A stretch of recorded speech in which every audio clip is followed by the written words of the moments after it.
కూడబెట్టినవు బళ్ళాన్నే చేతిల బట్టినవు మహమారి తలలే నరికినవు పెద్దమ్మ నరకానికి దుష్టుల ధరిమినవు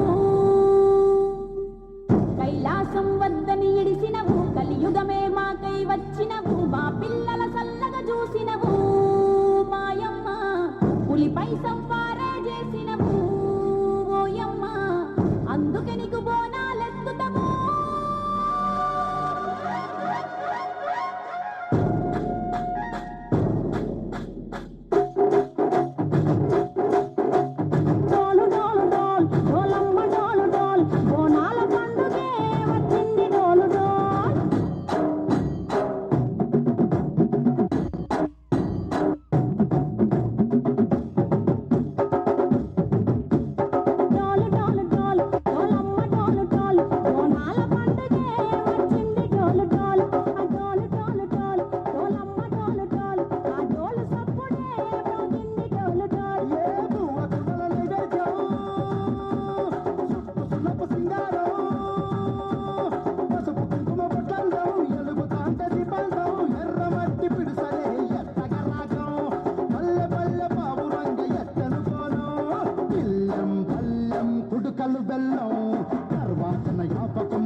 అతని విలయ వికృత తాండవాన్ని దేవతలందరూ కలిసిన ఆపలేదు. ఒక దుర్మార్గుడికి అధికారం కట్టబెడితే దేశం ఎలా అరాచకమవుతుందో అలాగే కలి పాలకుడవడం వల్ల ఈ కాలధర్మం నాశనం అవుతుంది. మనుషుల్లో భక్తి, నిజమైన నిష్ఠే భగవంతుడు కలిపురుషుణ్ణి అంతం చేసే ఆయుధం అవుతుంది.